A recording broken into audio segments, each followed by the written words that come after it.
Good morning to everyone. कैसे हैं आप सब लोग? आई होप सब बढ़िया होंगे। आज एग्ज़ाम है आप लोगों का इवनिंग शिफ्ट में, तो उसके लिए all the very very best है। तो कुछ टिप्स एंड ट्रिक्स आज हम डिस्कस करने वाले हैं before going to exam hall. First, अपना एडमिट कार्ड और अपना जो आइडेंटिटी प्रूफ है साथ लेकर जाना। आपको पेन शीट सब वहाँ पे अवेलेबल हो जाएगा, राइट। और आपने काम रहना है, शांति में रहना है, थोड़ी सांसें लेते रहना है कि ठीक है कि पेपर है, ठीक है वो चलेगा। देखा जितना आपने पढ़ा है, जो आपने अब तक पढ़ लिया है, इतने चाहे 2 महीने में, चाहे 1 महीने में, चाहे आपने 6 महीने में, उसके अलावा आप कुछ एक्स्ट्रा अगर आप पढ़ लोगे आज के दिन और आपने कुछ नया सीख लिया, ठीक है, अगर आगे आप एग्जाम के अंदर। अदरवाइज रिक्वेस्ट है कि जो आपने ऑलरेडी पढ़ रखा है ना, उसी को ही आप एक बार देख लो दोबारा से फटाफट। जो अभी आपको आंखों से निकालना है, पढ़ना है, लिखना है, कुछ सीक्वेंस याद रखना है, तो वो आप कर सकते हैं।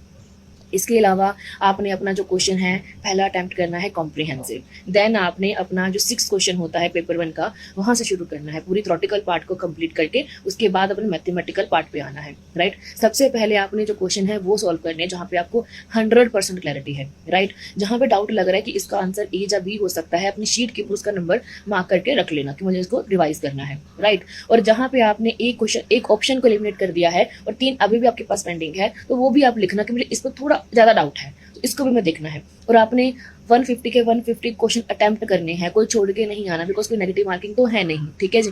तो अपने सभी अटेम्प्ट करके आने हैं। और जहाँ पे डाउट है कि इसका आंसर ए बी सी, जहाँ पे हमारे पास 3 ऑप्शंस में होता है कि इसका आंसर क्या होगा, तो थोड़ी सांस लेना। जो आपके मन का पहला भाव होगा, जय माता दी करके आ जाना, ठीक है।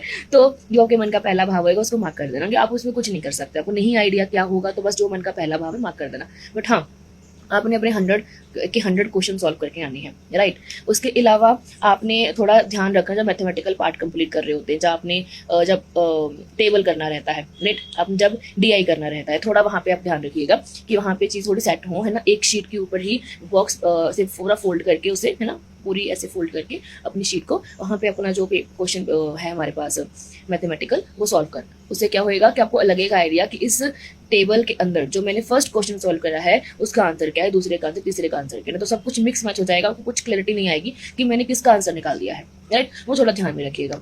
एंड उस अपने आप को थोड़ा मोटिवेट रखना कि जो तुमने पढ़ा है वही आपको पेपर में आने वाला है, वही आएगा और आपका जेरफ होएगा। मतलब थोड़ा अपने आप को मोटिवेट करके चलना है। देखो, नर्वस सब होते हैं, अगर मैं भी हूँ, अगर मेरा भी एग्जाम हो तो मुझे भी नर्वस होएगा, मेरे भी हाथ पैर कांपेंगे, फूलेंगे। इट इज़ नॉर्मल, ये हर ह्यूमन माइंड को फेस करना पड़ता है एग्जाम के वक्त, तो कोई टेंशन नहीं है, इट इज़ नॉर्मल। बस ये है कि टाइम प्रॉपरली मैनेज करना और देखना, आपको बस टाइम वहाँ पे दिखता रहता है, तो कोशिश करना कि आपका जो पेपर है वो 2:40 तक खत्म हो जाए, बिकॉज 3 घंटे का पेपर है, 2:40 तक आपका पेपर खत्म हो जाए। बाकी के जो लास्ट 20 मिनट बचते हैं आपके, वहाँ पे आप रिवाइज करो उन क्वेश्चन को जिनको आपने मार्क किया था कि इनमें मैंने रिवाइज करना है, कि मुझे इसमें डाउट आ रहा है, ठीक है जी। तो दिस इज ट्रिक्स। एंड उसके अलावा मैंने आपको बहुत सारे एलिमिनेशन मेथड, टिप्स, ट्रिक्स बताए हुए हैं, क्लासेस भी देखी हुई हैं, तो आप अभी उसमें क्या ही करोगे।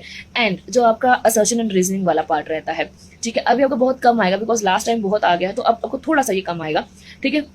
तो यहाँ पे वही है कि जो आपके पास स्टेटमेंट्स आ रखी हैं, आपने उसी पे फोकस रहना है। अपना फालतू का दिमाग, अपने वादों का दिमाग नहीं लगाना है कि इसमें ये भी हो सकता है, ये भी हो सकता है, नहीं। जो पूछा गया है क्या वो अपने अपने कॉन्टेक्स्ट में, डायरेक्ट अकॉर्डिंगली, है ना, कि क्या वो अपने कॉन्टेक्स्ट में सही है। अगर सही है, दूसरा सही है, रीजन सही है, कि आपस में वो सिंक हो रहे हैं, अगर तो वो सिंक हो रही हैं क्योंकि और इसलिए लगा के, ठीक है, तो फिर ठीक है।